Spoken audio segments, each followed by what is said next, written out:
Oh,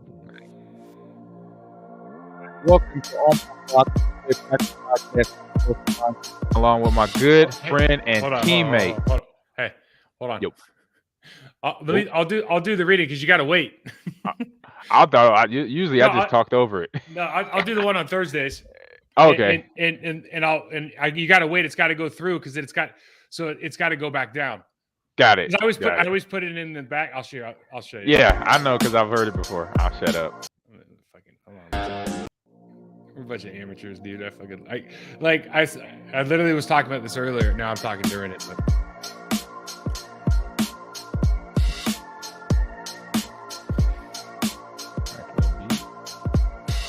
All right, welcome to the On My Back Packers Preview Podcast. We're previewing the Packers-Cowboys games this week. I'm your host, Mike Wall. You can find me on Twitter at MikeWall68.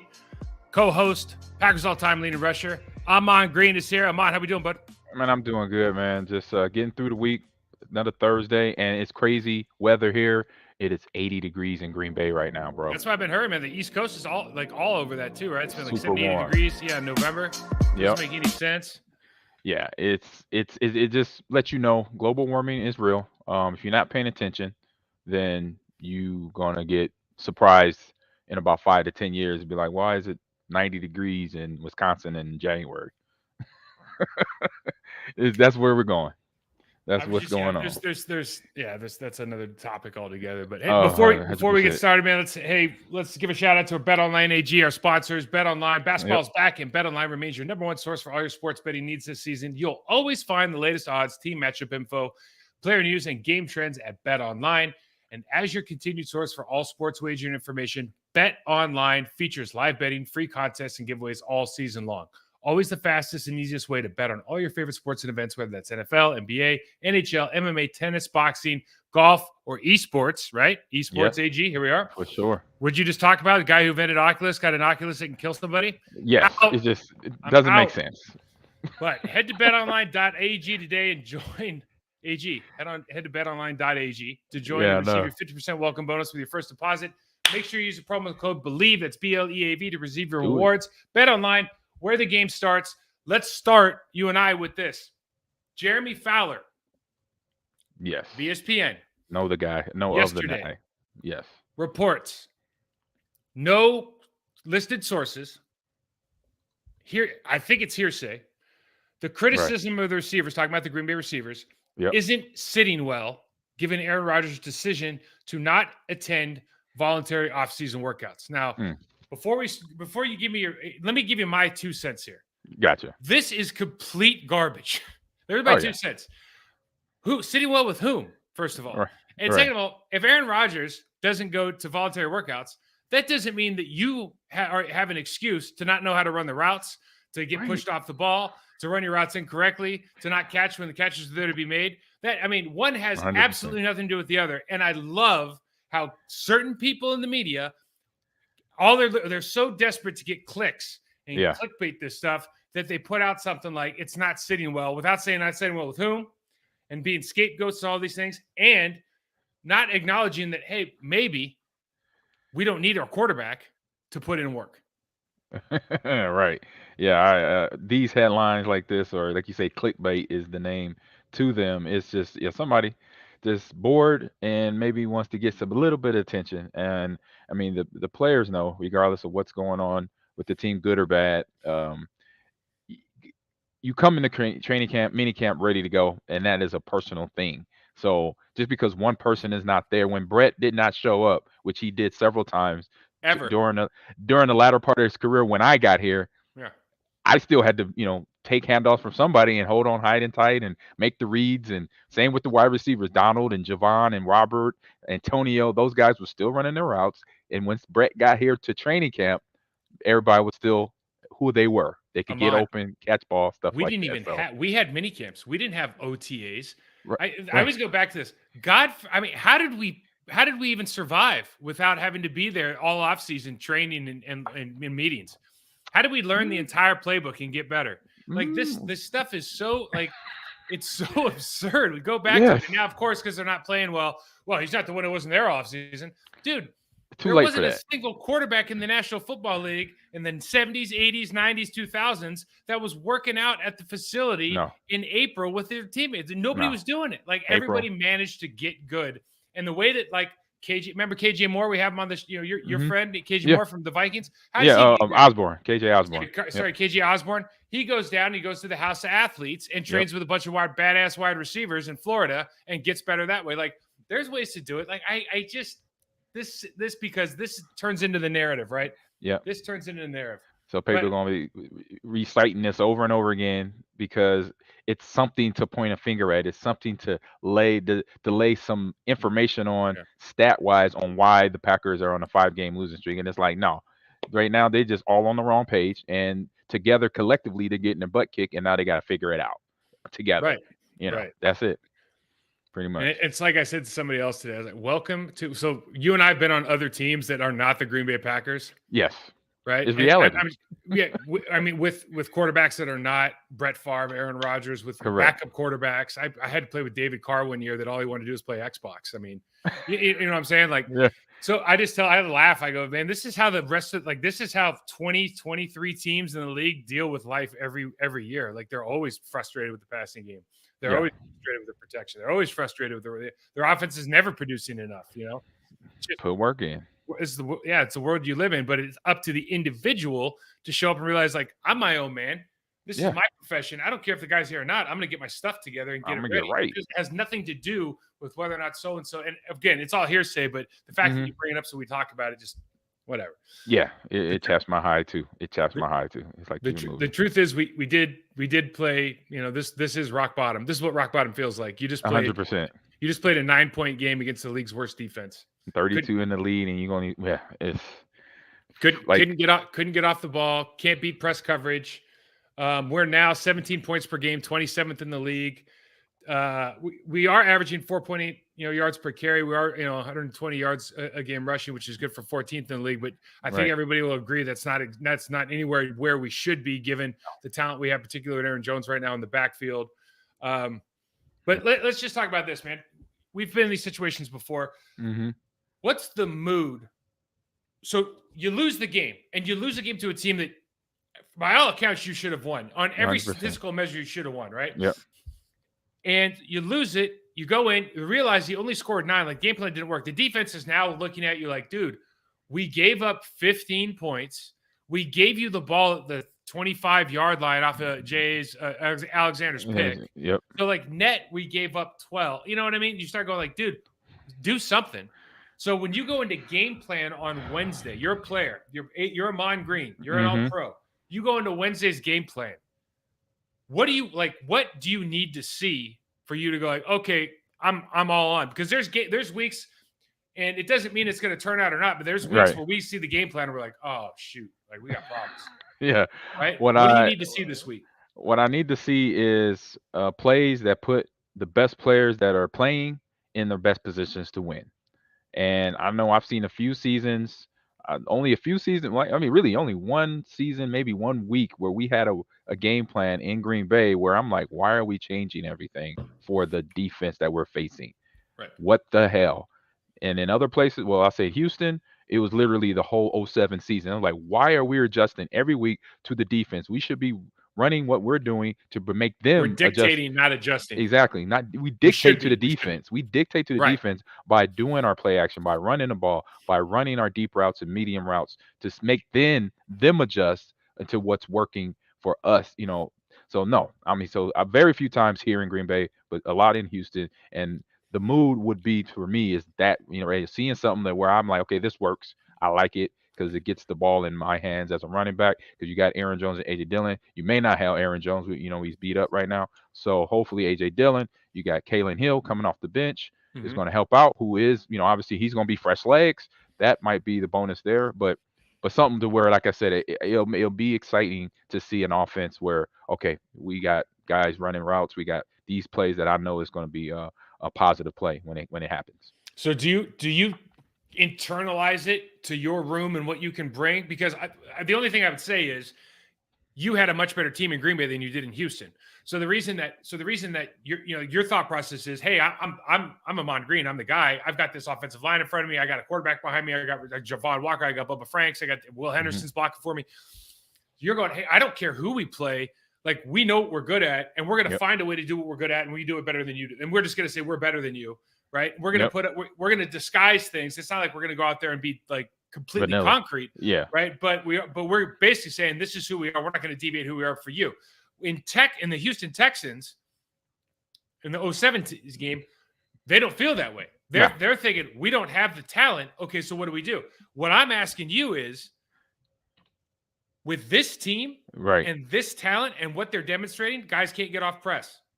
Guys don't win in man, right? Yeah. Pass protection's not great. Running game's not great. What do you like? What are you? Is the expectation the same?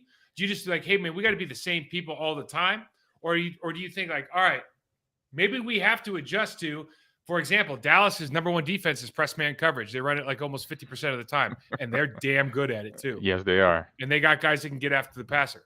So what is like knowing that right there? I just said two things. They can get after the passer. They got like 30 sacks already. And they play press man more often than anybody else in the National Football League. And they got a guy who just racks up picks and passes defended in Diggs. Yeah, Diggs. So what off of that, what do you want to see this week?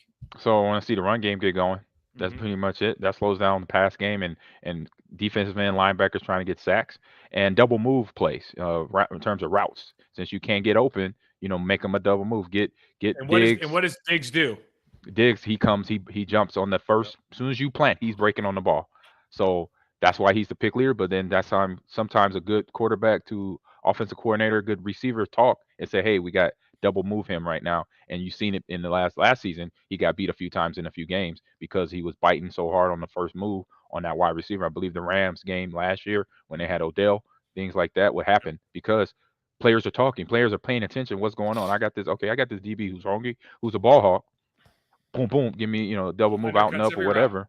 Boom, and you're open. So he was feast or famine last year, right? He was like tops in picks and also tops in yards allowed. And he's better this year. But let's before we get into that, let me ask you this, okay? So everyone, you read the paper and ESPN, everything. Should there's talk about Aaron Rodgers and the contract situation, blah blah blah. Yeah. Should we play Jordan Love? Now I have a very, very specific opinion on this. I don't want it to cloud yours. So let's hear, like, what do you think about? You have a $50 million a year quarterback who's a 4-time MVP, and people are talking about let's play the other guy to see what we have because apparently we haven't seen enough, even though you see him in practice every day and you see him in games. Like, right. What do you say? That's not the moment. It's not the time. They still have a chance of a new, from wins and losses between now and the end of November, where you'll know by the end of November if they're in the playoffs or not. So for me, until that time, where games have been lost, that's when we maybe make a change later, even later into the season, 2-3 games left to put my guy on the shelf, but not until then. So if it was December and you were 3-11. Oh yeah, Jordan's going in. Is Ahman Green not playing the game anymore?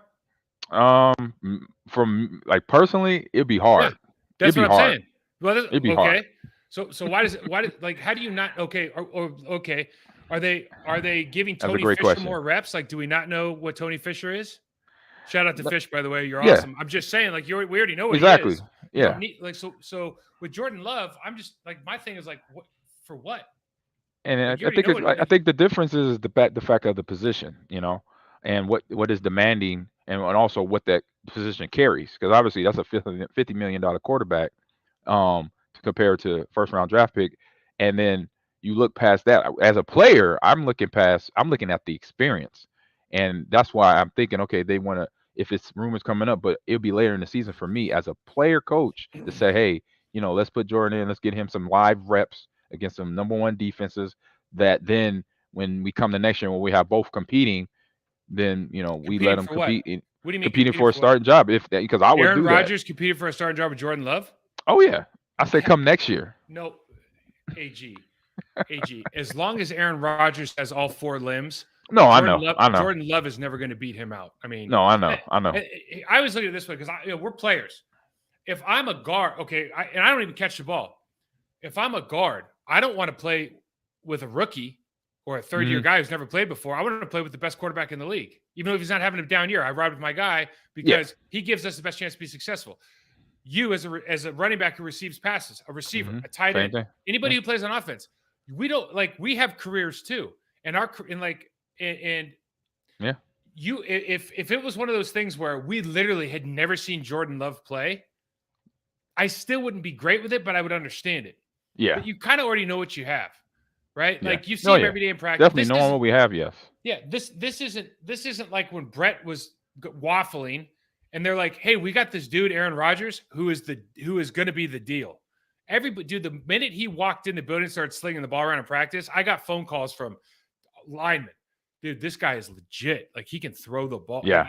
The buzz was there. It's Mm-hmm. not there with this guy. And he might be a solid pro. He might be a top 15, top 20 quarterback in the league, but he's not top 5. No.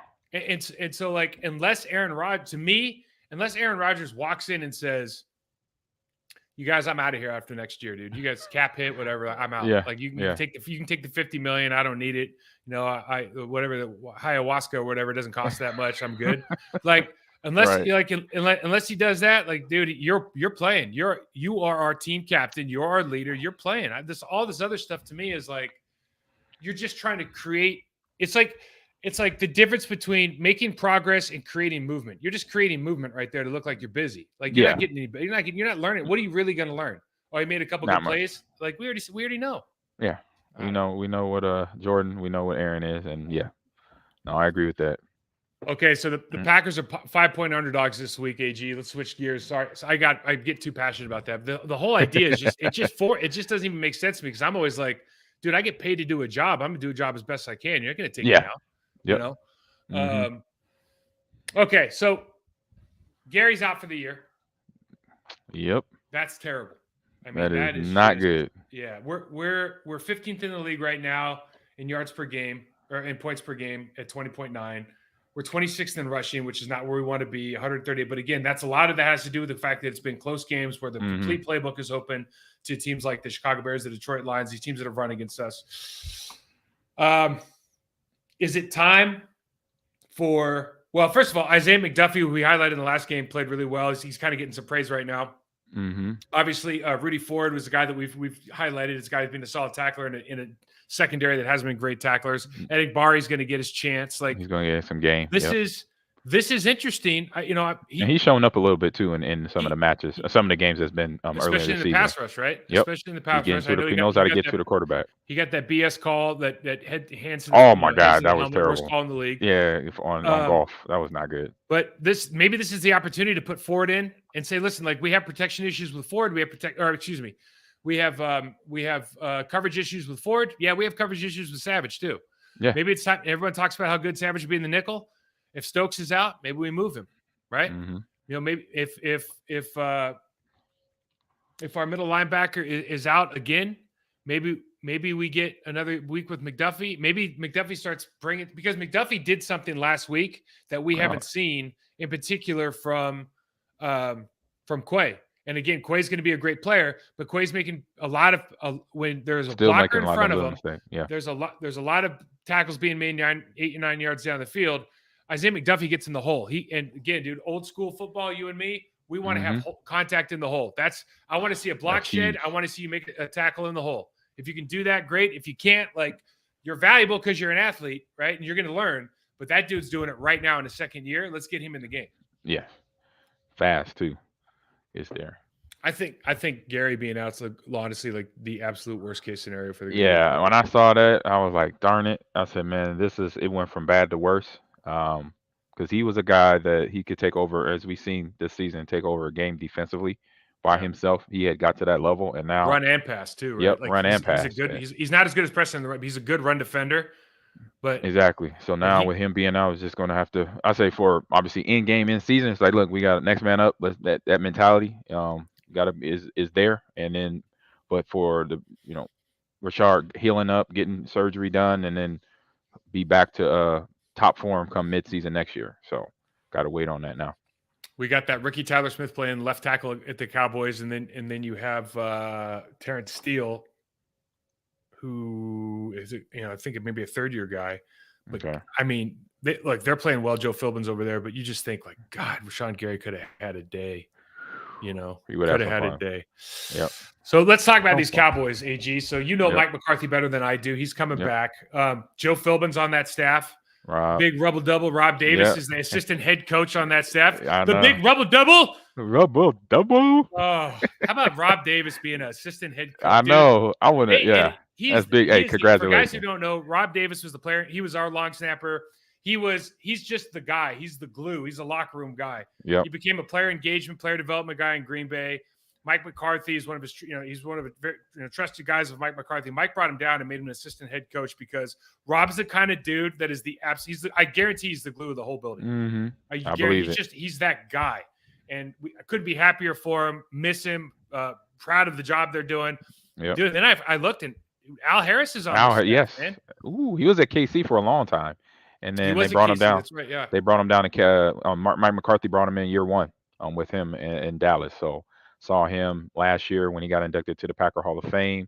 And a lot of respect for Al, man, from the time I met him as a Packer. I know he played for the Eagles first, but I remember his training camps, the way he warmed up to the way he practiced was a lot of respect between him and I. And we would have conversations. He'd be like, we'd be like, hey, this, he would ask me questions, how hard are you going today? I'm like, I'm 100% every day.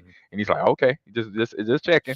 Just want to know if you was taking, no, I'm never taking an off day, especially in training camp to get ready for a game. So we had those conversations because we knew what we had to do to get ready for Sundays. And he was one of those guys.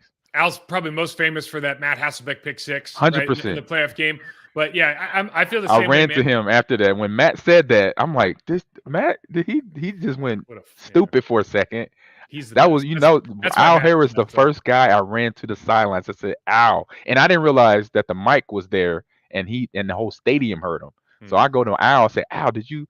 He just said that he's gonna get the ball and score. He said, "No, AG, I got it. I'm about to end this game right now." That's what he said to me right before he caught that pass.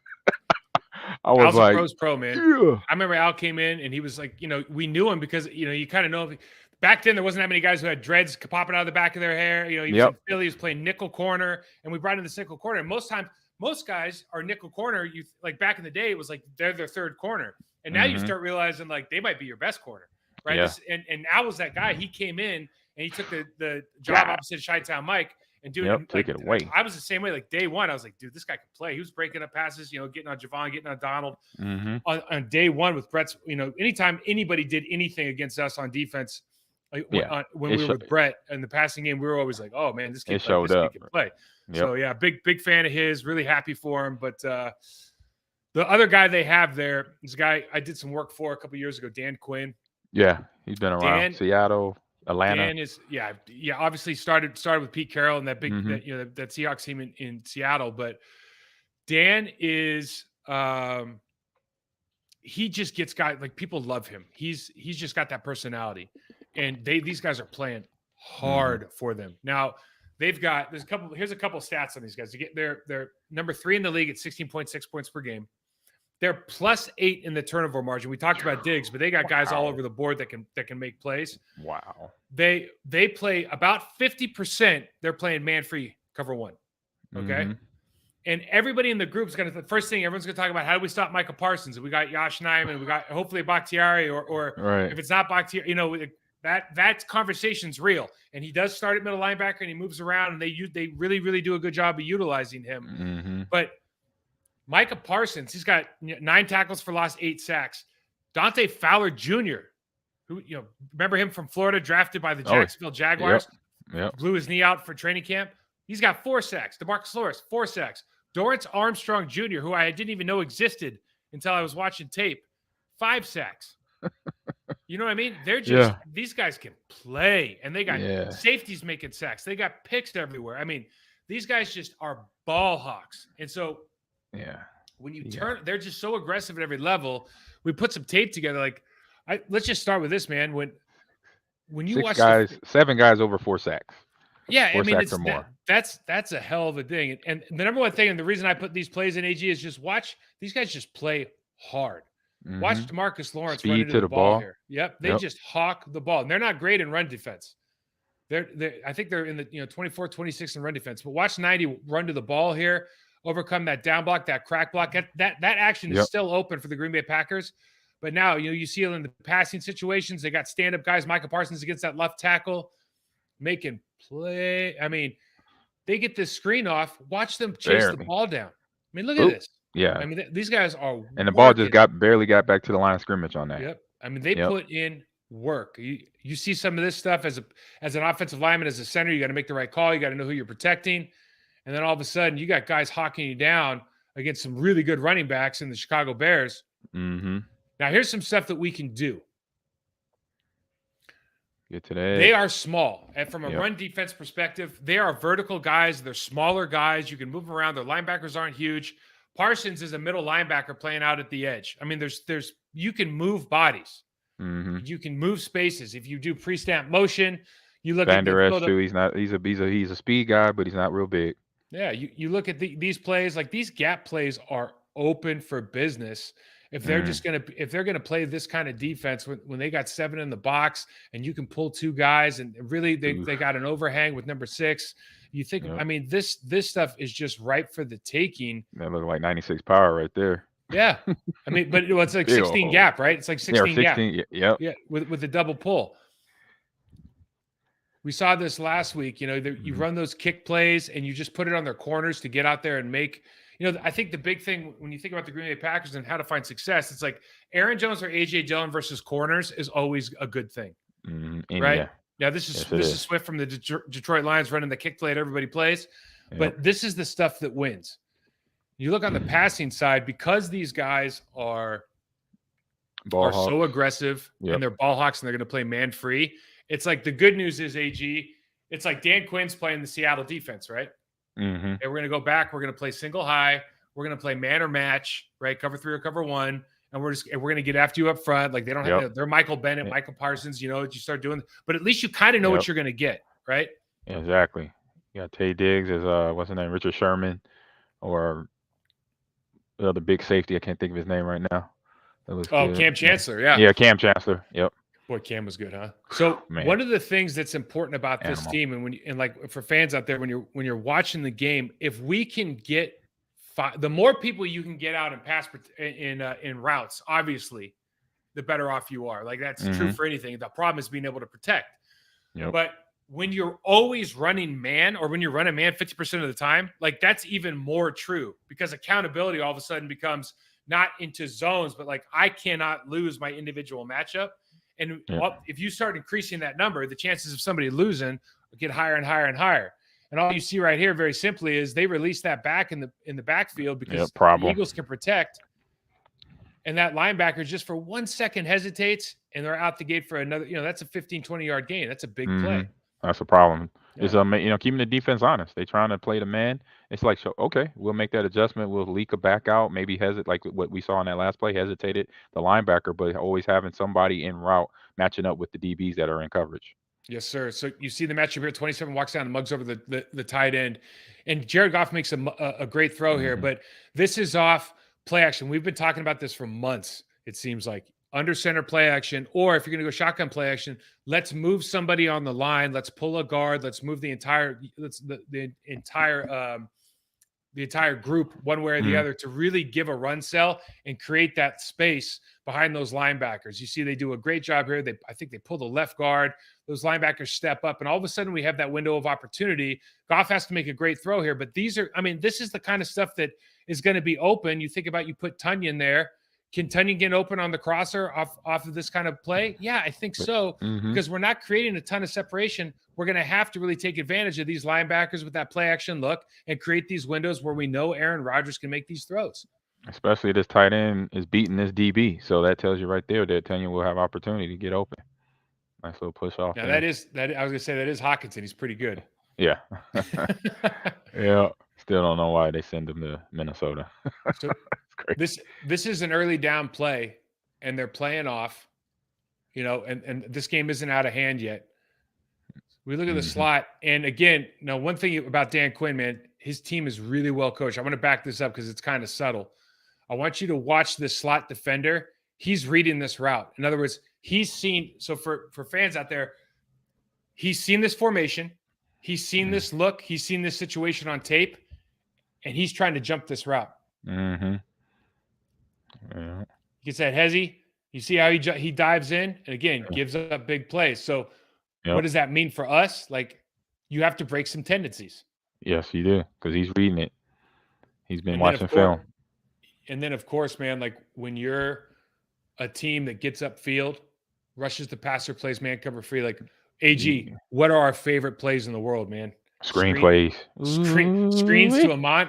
Screens to Ahman Green, man. It's our favorite. Look at this. Right. Get on the sidewalk. As they say, get on the sidewalk. Hey, man, that is all you can eat when you're playing man free. If one of these linemen can pick up Vander Esch here, number 55, because look at the rush that they're going to put on here. Everybody's coming up field. If one of these linemen can get on Vander Esch, because Vander Esch is man on that tight end or that running back, depending on what screen you're running. If you can get him and the offensive line communicates and knows, like, dude, they're in man free. Don't forget they're in man free. Look for that linebacker. First guy out. Don't worry about the cornerback. He's not going to be there. This isn't cover two, right? They're turning and running. All those guys are gone. Backs are turned. Ahman is walking into the end zone. All day. I had plenty of those. It was so fun. Let my lineman get in front of me, lead me to the end zone. Let you guys do that. And Joe Philbin's at Dallas, man. I just got to. Do you remember Joe Philbin when he got there? He started instituting a screen drill. He was the assistant line coach for the first couple of years over there. And he started instituting the screen drill, and it was legit. Yeah. You know what I mean? And we did a half line, I think. We did two of them at the same time. Like we put work in, and and I remember I was down in Miami. He's the head coach, and he goes, "Hey, you remember that screen drill? It worked, didn't it? You know, because we were doing it like we were doing it." Right. He was the best, man. Joe's a one of a kind. Okay, we got some under center here. Under center play action pass. Again, that's our guy Diggs up top. Yep. Watch him. He's reading eyes at the QB right now. Yeah. Covering this guy. Oh. What's he trying to? Yeah, he's trying. We're trying to make plays, right? He's trying to read. He's always trying to. They're always these guys. You could tell they watch a ton of tape. You got to break tendency. And can I back this up? Because this is a point I was making earlier in the day. Yeah. And I just want to show people what we mean. The Packers oftentimes they get caught running just like a route tree route. Meaning that, like, remember when you were in high school and like a 5 was like a 15-yard come back to the sideline, a 4 is a stick, a 7's a they're running route tree routes. I want you to watch the route on the top of the screen here. This is essentially for us. This is a double move, right? Yep. Back out. You're covering zones. So as a defender, he's crossed the numbers. He's going into the middle of the field. He's crossed the hash mark. Oh shoot, he's going back out. You've committed because he's kind of hit that real estate spot during. I'm talking about the width of the field. Yeah. The receivers hit that real estate spot where, like, I can commit now and break on this route. And as soon as they do that, right, because you break tendency, now you're wide open. Yeah. This is to me something the Green Bay Packers could, if they have the time to and they protect him, they can really make hay with these kind of routes because we're just not beating people necessarily down running nines. And that's what Dallas going to be open to do because of the DBs being a little bit aggressive. Now watch this guy, man. This Micah Parsons is legit. Oh, right? There's no way he should be on that hit. There's just no way. There's just no way with a guy who's covered up, gets bypassed by 70 left guard, has not pass rushing at all. Like there's no reason, but he's just that guy. Like you're watching that in film. You're watching that in film. You're just going, dude, how did I get beat right there? Like we're in a phone booth. How did I get beat? He didn't move his feet, dropped his hands a little bit too much. Or they got knocked down and he dropped them. So that helped him to get Martin. Micah past him. So you see these guys, we got 5. We got everybody across on the line. We got single safety. So Goff makes a check here. And again, we're going empty right here. So again, 5 people out. They've designated their coverage is going to switch on the linebackers. They're going to switch underneath and they just blow coverage. Again, it's just opportunities. The more guys you get out against man coverage, or if they're playing match, the more opportunities you get, the more chances you have to get those quick hitters that turn into big plays because everybody else's back is turned. And that's a big part of this. It's huge. It's a big part of the success here. Yep, because then the young receivers, Samari, whoever, see Watson, he's healthy, and then Tunyon and the rest of the receiver, Allen, they could use that to their, like I said, to their advantage, and then get something going, with the run and the pass game right there. I'm gonna try to sell you because you just said you just mentioned Tunyon. The offensive line for the Dallas Cowboys has been playing really well, a lot better than everybody expected, right? And they've actually been like trading out Jason Peters every once in a while at the left guard position, which I think is phenomenal because it's like he's over the hill for a left tackle, but all of a sudden you put him in there, and I think like the first play was in, he destroyed two people. They ran for like Tony Pollard went out the gate. But the key to their offense, believe it or not, is Dalton Schultz. And the tight end, the tight end. Okay. He's got like 20 catches. He doesn't have huge numbers. But Dalton Schultz, I'm gonna read these guys out. Jake Ferguson, he's a rookie. Peyton Hendershot, rookie, and then Sean McKeon. They run a lot of 12 personnel, run the ball. These guys they are good blockers. Like they do it in the blocking game, they do it in the passing game. We'll show it. Good. But you think about Noah Brown's having a good year. He's got 25 for 339 and a touchdown. Everybody knows about CeeDee Lamb, 42 for 556 and 3 touchdowns. And Michael Gallup, who's coming off injuries, he's only got 12 for 135 and 1. Dalton Schultz is the heartbeat of this team. I know that sounds crazy, man, but the tight end, the tight end's the glue. Bubba was our glue. Yeah, it makes sense because the run game is doing what it's doing with Dak, with Ezekiel, with Pollard. And so when the guys are, doing that play, that PAP, then that's usually the first guy that comes open because they're on linebacker because it's run heavy in that personnel. So you got a linebacker that usually cannot keep up with the way tight ends are built these days. Hey, let's talk about Pollard and Zeke real quick because Zeke's been the guy there. He got the big contract. He's been hurt, but then Tony Pollard comes in, and Tony Pollard's got 81 carries for 506 and 5. He's averaging 6.2 yards per carry. Incredible. Yes. Zeke's not doing bad. 4.1 yards per carry. He's got 109. He's got more rushes for less yards. He's got one less touchdown at 4. But Pollard's an explosive guy. Now, something that's interesting about Pollard though is he's never really been a workhorse. Like I don't think he's ever averaged more than like 17 or 18 yard or carries per game. He hasn't done a whole full season of work, right? So AG, from you've been this guy. You're an up and coming guy. All of a sudden, you came in. Dorsey was here. You're younger. Dorsey's on the tail end of his career. You're more explosive. What happens? How does the natural what do they start changing the plays to suit you more, or is it just hey, we're running the same stuff? I'm running it better. I'm just going to continue to get more reps. Like, is there a switch that goes over that's like, okay, now it's Pollard's team and we're going to run the game plan around him? Or is it still, because this is really a run first team. Is it still like Zeke starts it, Pollard, we got your special package, or, how do you see that happening? Yeah, I see it as right now, it's still Zeke's team in terms of run plays that he is catered to, that's been catered to him. And then some of them plays that Pollard can run. But then also we're going to add a little package. I see they do little screen plays, they do little quick tosses to Pollard to use his speed to get to the edge, and then they sometimes use some of the same plays, if not a little bit of a little bit of different detail of the play to get Ezekiel the same type of leverage on the offensive line, either getting out to the edge or running up the middle where he likes to eat. I say that's more his spot. Is just not having done it a whole lot with him recently. That dude is explosive though, man. Let me show you what I mean about our guy Dalton Schultz and crew. So first off, when you have that running quarterback option, Dak Prescott's back, right? This kind of stuff is just available. And you see down here, they've got a single safety high, they got trips over to the left. And basically, they're looking at this Dalton Schultz on the bottom of the screen for everybody who can't see. And as long as they feel like he can leverage that safety over the top of him, then they're just going to option off the defensive end.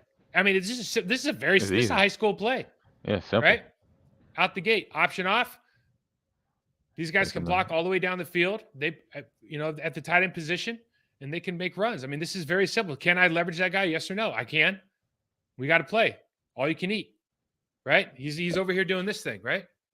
I think actually that's the play he got hurt, but nonetheless. He needed to protect himself. He didn't go into contact, right? That was weird. The way he went into contact did not protect himself at all. We watched this play last week to show how bad the Lions were, but to show again, like who you got back there, yeah. You got a guy who is dangerous.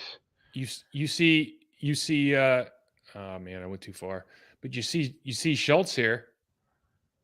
Yep, taking this guy out for a walk. Taking him for a walk, and then on this next play, I highlight him. Like, look what he does to this defense. Like, this is legit. This is a Rob Gronkowski-ish job on a defensive end, a starting defensive end in the league. Throws him on the ground. That's a big. Like, oh man, I mean, it's not Kevin beautiful. Berry. It's not the U71 package, but this guy can catch passes. Like, this is a real deal, man. I mean, this is a rarity. This is what you and I are always talking about with Tonyan. Like, oh, if Tonyan could block like this, and it's not about strength. It's just about getting your hands in the right place and moving your feet.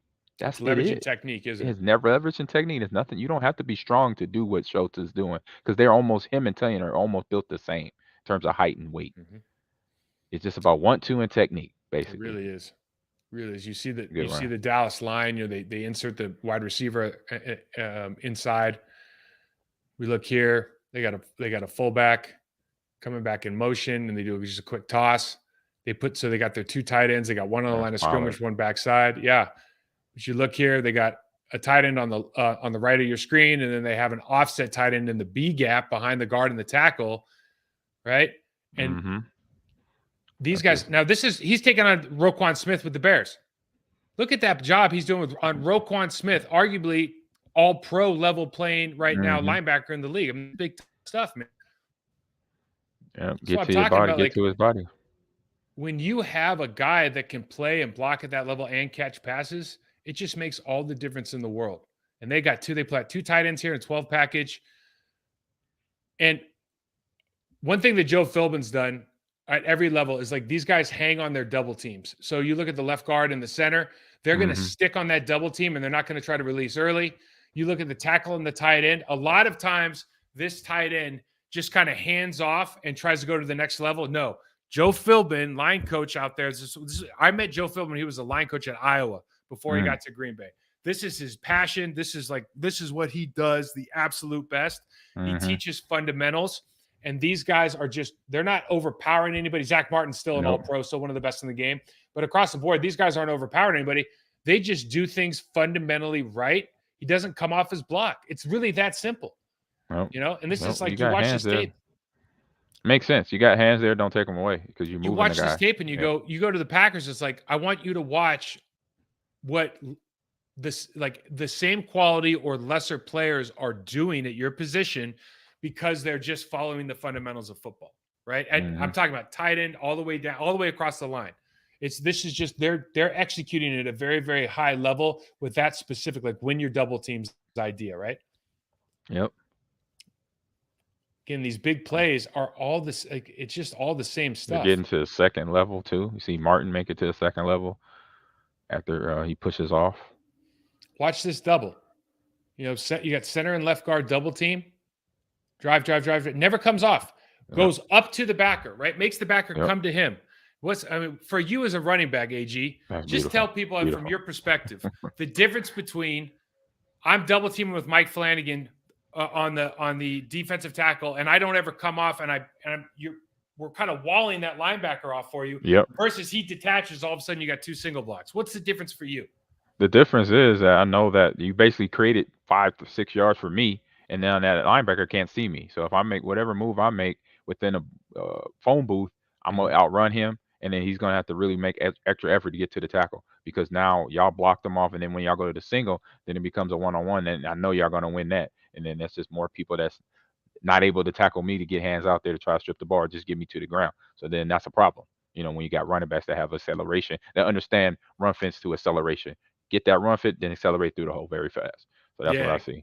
Yeah, perfect. And like the way, just like the very basic caveman way of thinking about it is, the way that linemen think about it is, if we can give you 1/2 step anywhere because they have to hesitate because they're having to engage us, that's all you ever needed.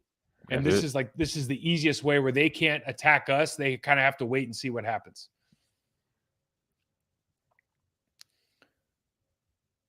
So we got the slot look here. And we're showing this because when you go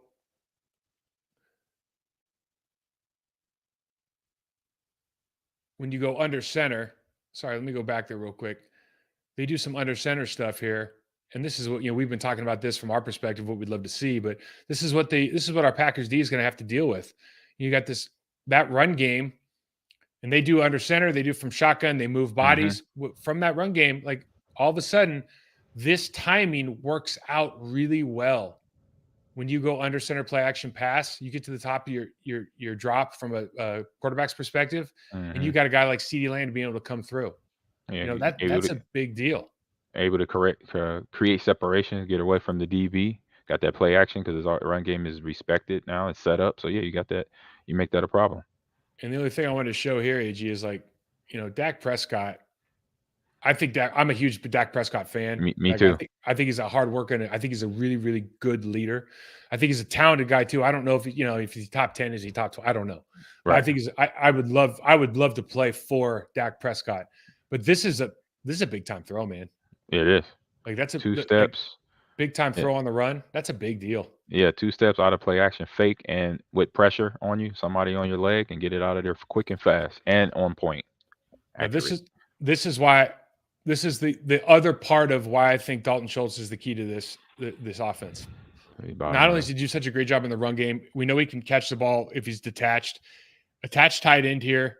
They show that safety is going to come up here at the bottom of the line. So now we know that he's got leverage on the backer who's going to be covering man on man.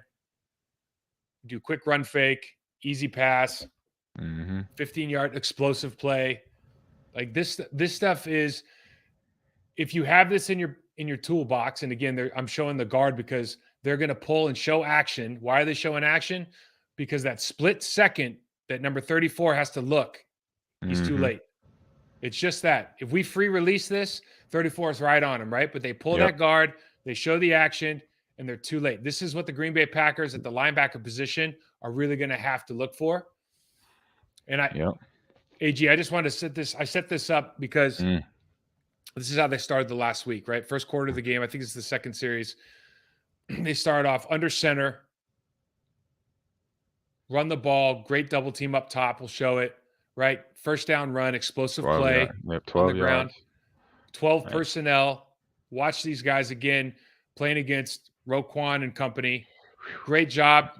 Okay, a couple of those guys are rookies going in there making those plays at the tight end position. Yeah. We go under center again.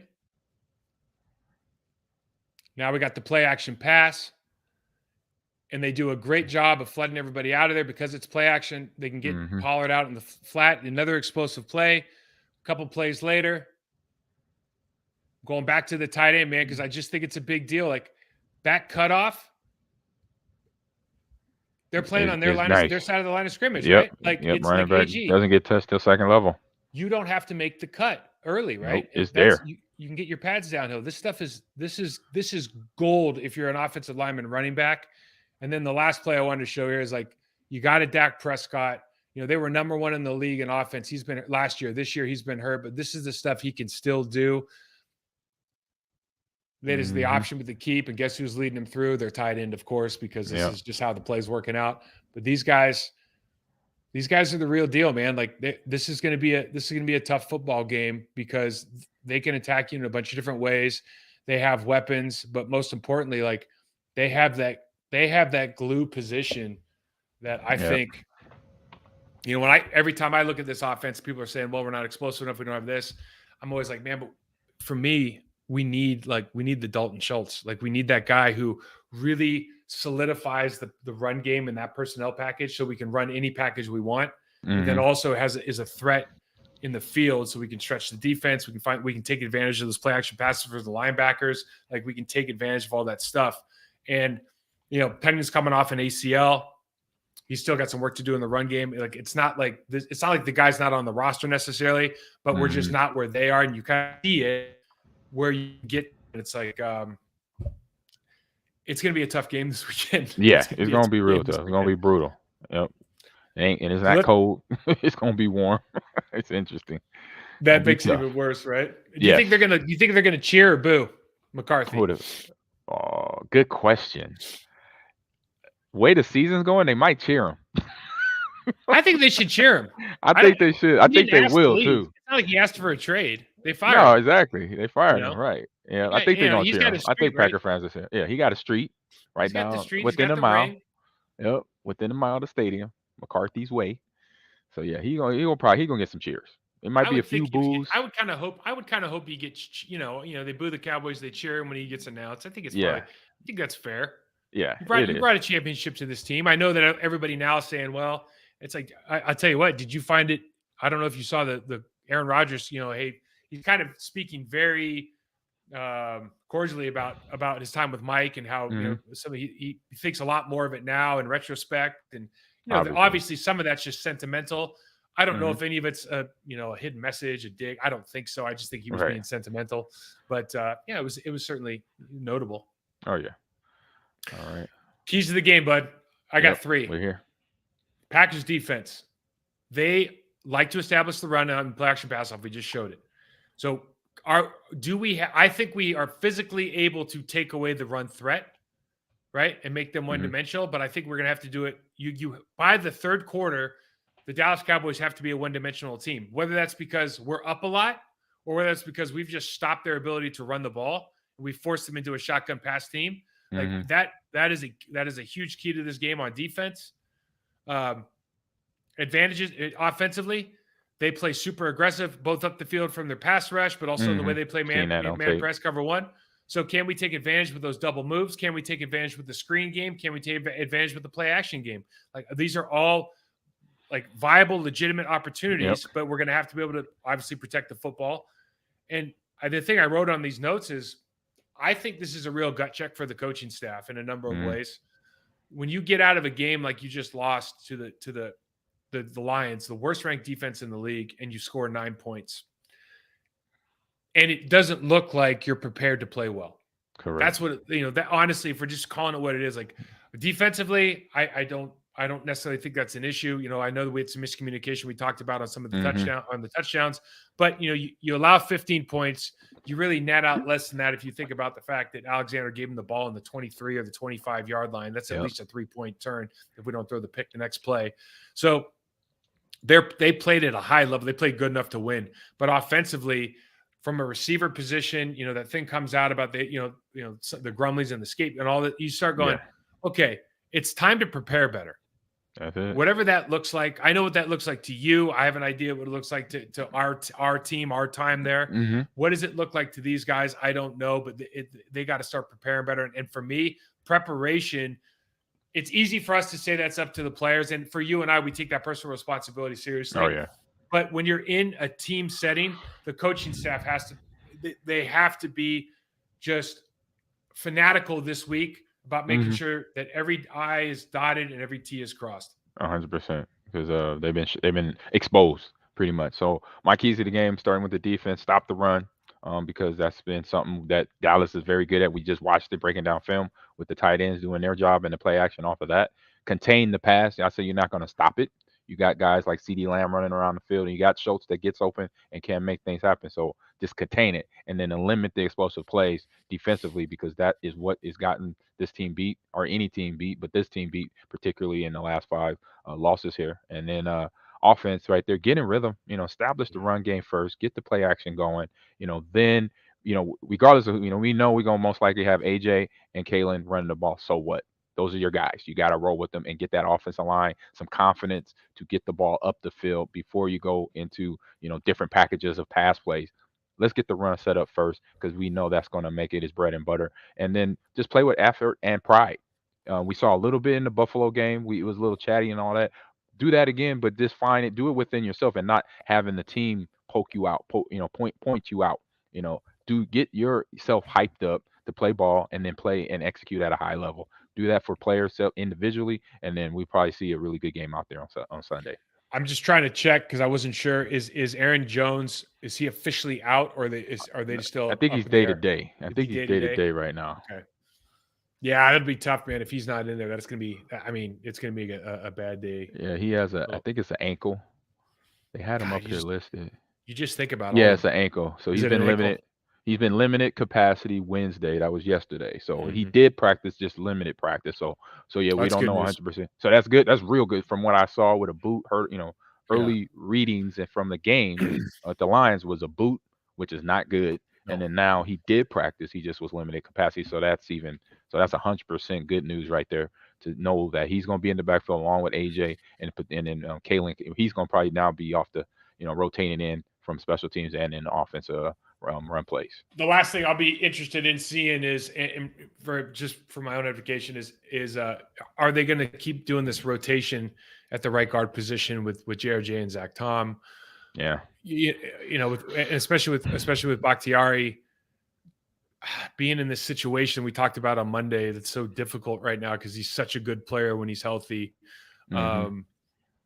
Do you need to just give Tom all the reps at left tackle, all week, and then? I believe so, man. You gotta let him go. You just gotta let up guys. Certain positions, running back is one. I believe offensive line is that other position. You can't just keep rotating out because the guy doesn't get in rhythm, doesn't get in his, coming especially out of rookie stance too, right? Right, and then you got a young guy too. Where you get your punch down and you get your footwork down and you get your areas between the tackle to your right and the center to your left. You get all that. Okay, I feel good, so I know where these guys. I know where I could put my hand here, and when we do this, and so yeah, I think you got don't do the rotation thing and let him play. How much sleep do you think? Well, I don't want to say it that way, but if Micah Parsons is looking at the depth and then he goes, oh, Bakhtiari's out. Oh yeah. You know what I mean? Good. He's like, Zach Tom, rookie against me this week. It's Marcus Lawrence. All these guys just there's some good. I think they're up for it. I think they're game for it. Don't get me wrong. Yeah. I think it's more of a problem when they start moving the guys around. All of a sudden, you snap count. He says set high, and the guys already in the B gap, knocking out the guard. Correct. It's problems, but.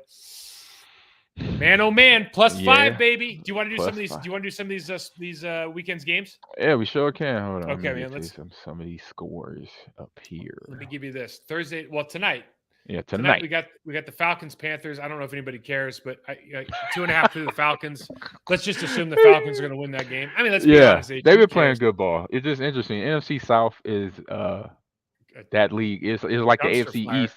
It was like the AFC East last couple years. Yeah. So AFC South is now the AFC East, not good. But yeah, they've been playing good ball. Mariota is kind of resurrected his career, there in ATL, so he's doing good. So yeah, I've definitely taken that spread too, at 2.5, because they've been still playing good football, even though it's not 100% 4 quarters sometimes. But Panthers figure out a way. They had a week against the Saints, but they blew that away by celebrating and throwing the helmet, and what happened there. The Seattle Seahawks are underdogs against the Tampa Bay Buccaneers in Germany this weekend. How? I don't know. I saw that earlier today. Should we take a loan out right now and just bet everything we have on that? That makes no sense to me. Nah, Geno's playing good. Defense playing good for Seahawks. So the Bucks are. I mean, that game they won. The Rams lost that game as much as the Bucks won it last week. They didn't play well. Exactly. I say the only thing that probably go against the Seahawks is the plane ride. Because they're going from the Pacific Northwest. Unless they went through the other way, they went to Japan, like Eastern. No, they go over to North Pole. When you go over to North Pole. Okay, gotcha. I said that's the only thing I could say. You're thinking of it from a flat map. They go over. Yeah, I was thinking from a flat map. Yep, you're right. Yeah. Boy, it's a long trip. I was like, it is though. What do you got? Let's see. Chiefs, Jaguars, Chiefs. Chiefs all day. Yeah. Okay. Detroit, Pat Chicago. Mahomes playing Michael Jordan level right now. Detroit, Chicago is a good game, man. Justin Fields is playing well. It's a 3-point game for Chicago at home. Yep. The Lions are, we saw what they are last week. I don't know why. It'll be forever perplexing how we played so poorly against their defense. But Justin Fields is playing at a much higher level. It looks like once they let him sort of become part of the running game as well. They got him comfortable. They got him comfortable at his position. That's what they did. They start running plays where he's actually running and throwing. So that I think he got comfortable. Now he's blooming. He's blooming into the quarterback he can be. Dolphins, Browns. So Bears there for me. Yeah, Dolphins, Browns. I'm with you. Dolphins, Browns. Dolphins by 3.5 at home. I'll take that. I'll take that 3.5 on Dolphins. It just they got to watch out. I say Dolphins got to watch out. They get Nick Chubb going and Kareem Hunt, because he's still there. He was on the chain block, but did not get traded. But they get that run going, then it'd be a problem. But I think with Miami's defense and Tua doing his job with the receivers, Waddle and Hill. Have you really sat and watched any Miami offense? Not quite yet. I only caught highlights. Here's the thing, because everyone's talking about how, maybe Tyreek Hill's an MVP candidate, and then everyone's like, no, it's Tua. And then, Tua's out and they don't play as well. Dude, right. Tua's got crazy accuracy, no question about it. Quick release, smart player.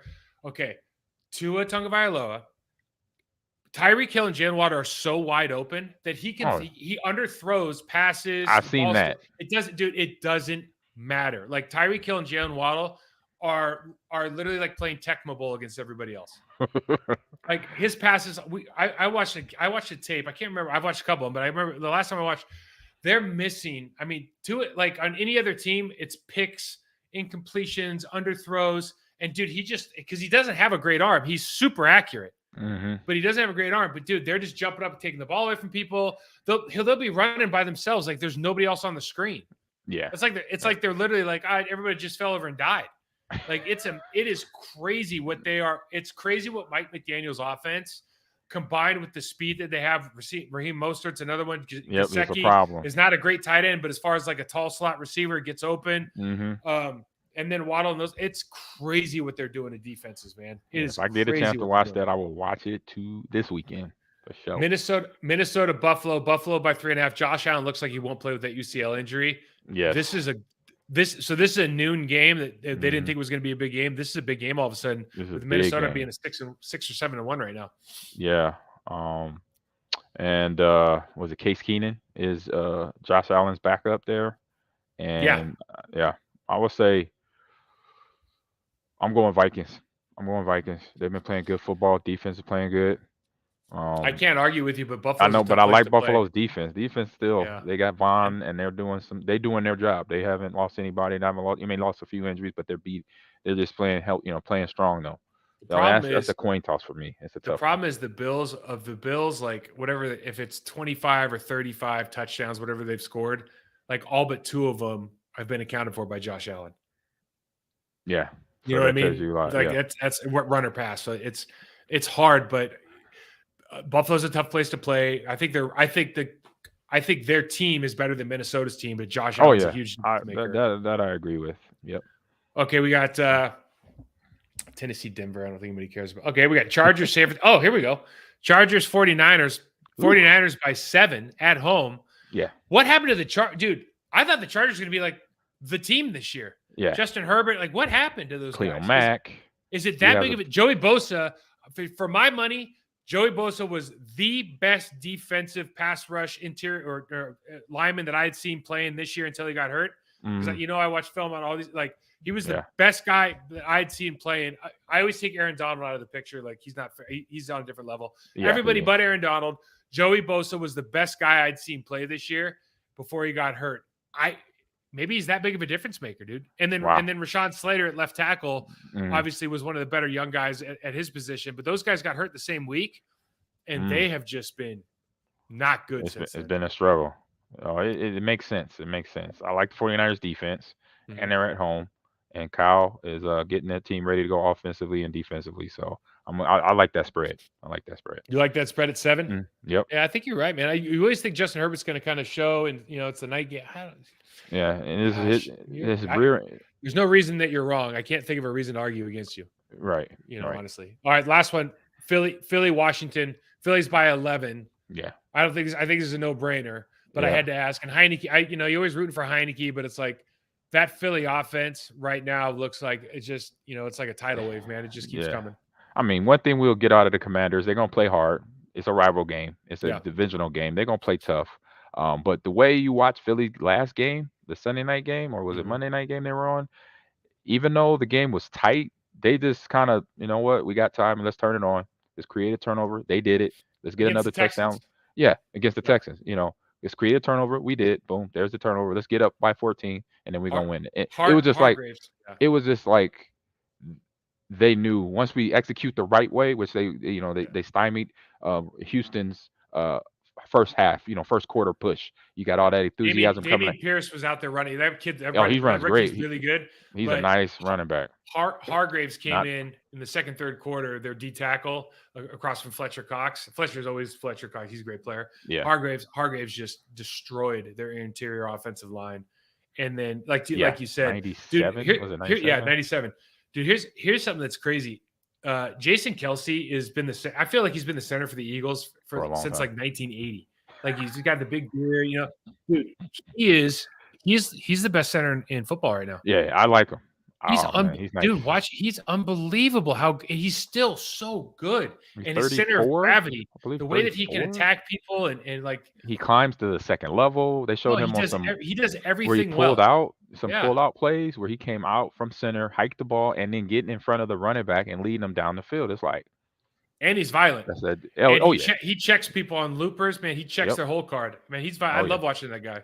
I Yep. love that whole line. They got their left guard's going to be. He should be all pro this year. Malata's great. Lane Johnson's unbelievable. I mean, Yeah. they're just good all over. They're fun to watch. Very You would have had 2,000 yards every year with those guys. Yeah, Appreciate we're you in there. front of that chump change shit line that you had. Oh Lord. No, All right. no, very good guys. AG, tell everybody where they can find you, bud. Hey man, you can find me at Ahman Green 30 on Twitter and Instagram, and Gamers Lounge is on TikTok at Ahman Green's Gamers Lounge. Check out the post there, and the show is live on Wednesdays at 11 a.m. That's where you can find me. What about yourself, Mike? All right, I'm Mike Wall68 on Twitter, Process to Perform on Instagram. You can find this show anywhere you get your podcasts. If you want to watch the video stuff, go to go to YouTube. Check out our YouTube channel, Process to Perform. YouTube /Process to Perform. We'll send out the links. AG, be an interesting weekend. We'll have to we'll have fun diagnosing this game as it plays out, I'm sure. But I guess the big prop bet is whether or not they root for they cheer or boo Mike McCarthy. That'll be right now. That's like the best thing going. We'll find out. It's gonna be a mixture. I know it's gonna be 100% mixture. Gonna be a few boos and yays for him, some nays. All right, my man. We'll see you. Peace out.